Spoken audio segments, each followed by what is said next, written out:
Alphabet stock, ticker symbol Google. Yesterday they announced quarterly reports and the stock went down roughly 7 to 8%. Google missed on EPS and revenue, so that's a big thing in the short run. But how about the long run? Is Google stock still a buy? Well, in this video I'm going to show you real quickly what Alphabet does and the earnings, the historical returns, the fundamental analysis, and in the last part I'm giving you my price target to see if they are a buy or not. And I think you definitely want to see that part, so make sure to watch until the end. And I'm also very excited to see what you guys think about this stock, so please let me know your thoughts in the comments. My name is Thomas and this is Thomas Invest. I'm an investor looking for great stocks at great prices. So, what does Alphabet do? Alphabet is a holding company and internet media giant Google is a wholly owned subsidiary. Google generates 99% of Alphabet's revenue. If we dive in the earnings report and check the financial highlights, we see that revenue is up 6% year over year. The currency volatility had a big impact. In constant currency, revenue was up 11%, so that's almost double the amount. Operating income is down roughly 20% year over year, which concerns me a lot, of course. Operating margin went down from 32% to 25%, and this is one of the reasons why Google stock went down after earnings. It's the same story with the net income and EPS. In total, Google Services was responsible for 88% of the total revenue, and up 2.5% year over year. YouTube ads is an interesting one, since it decreased a little bit. Google Cloud is up almost 40%, which is pretty good. Next to that, I think it's very interesting to see that the number of employees is also growing in high amounts. And what I think is also very interesting is the fact that Google Services, the biggest segment of 88% revenue share, is up in revenue but down in operating income. Next to that, Google Cloud is still losing money, even after a 40% increase in revenue. But margins are increasing right now with Google Cloud, so that's the good part. Other Bets is still losing a lot of money. And in the end, this doesn't look good for the short term, of course. Am I worried about the long run? Not so much, but of course this has an impact right now. But before we are going to check the fundamentals and the price targets, let's take a look at some historical results to see what happened there. I decided to include the S&P 500 as a benchmark, since this is one of the easiest ways to invest. Just buy an S&P 500 ETF and wait. Next to that I added Meta, since this is also a company which generates a lot of ad revenue. On the 5-year chart we see a 94% return for Google versus a 50% return for the S&P 500 excluding dividends. Meta returned minus 22.9%, which is of course pretty sad. On the 1-year chart we see a minus 30% return for Google, while the S&P 500 returned only minus 15%. Meta returned minus 60% and had a big drop after earnings, which we can see in this chart. On the 6-month chart we see a minus 21% return for Google versus a minus 10% return for the S&P 500. Meta returned minus 29%. On the 1-month chart we see a minus 2% return for Google versus 4.5% return for the S&P 500. Meta returned minus 6%. So on the 5-year chart Google has beaten the S&P 500, but on all other charts the S&P 500 was the better investment here. Let's check the fundamentals of this stock to see its valuation. But first, if you made it this far into the video, I want to thank you a lot for watching this video. Make sure to subscribe and in return you receive similar analysis to this one every week. Let's continue by diving into the fundamentals. Alphabet is a 1.29 trillion market cap company, which makes them one of the largest companies in the world based on market cap. Current PE ratio is at 17.8. which could indicate that they are undervalued. Later in this video we will check the 3 price targets that I created, so make sure to watch until the end. Trailing 12-month revenue is at 278 billion, which is an insane amount of money of course. And in this graph we see that revenue went up really nice and steady over a longer period of time.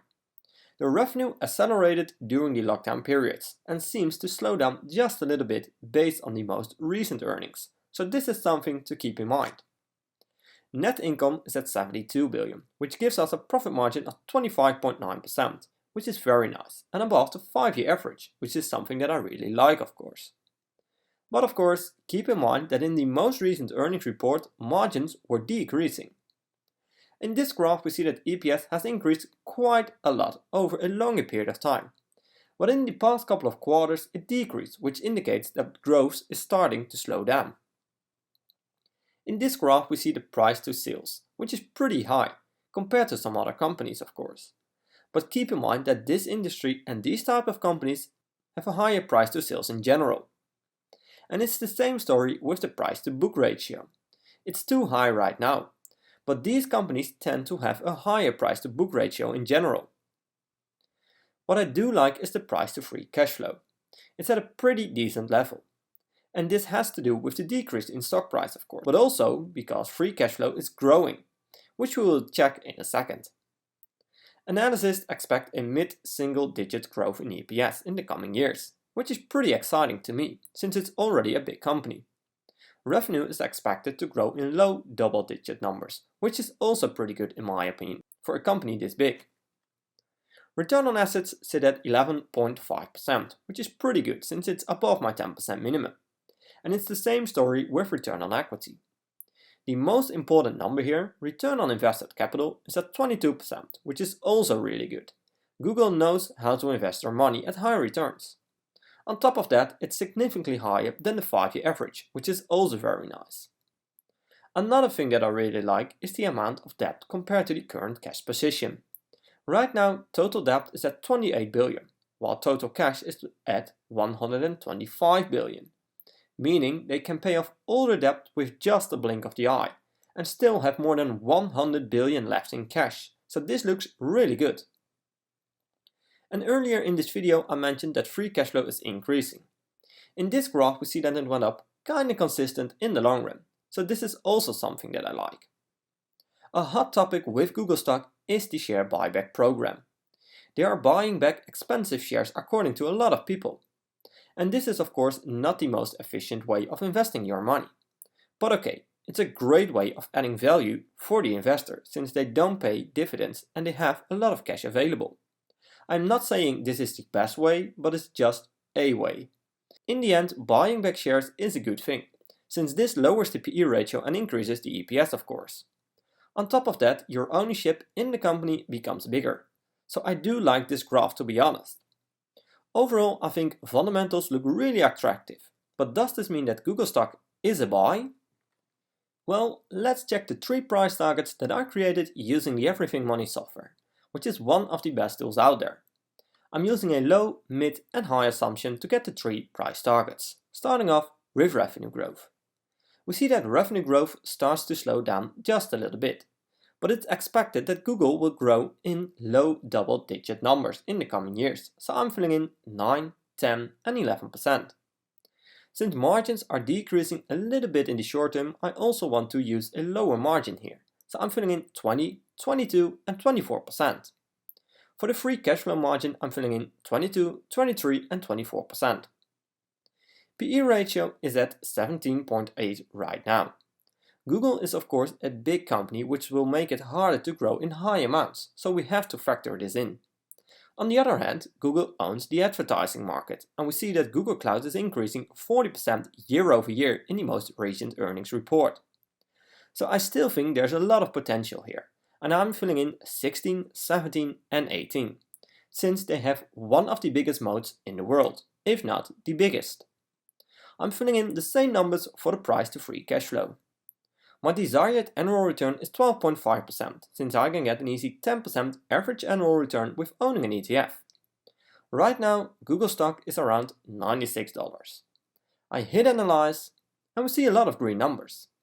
We have a low price target of $84 to $92, a mid price target of $103 to $108, and a high price target of $126.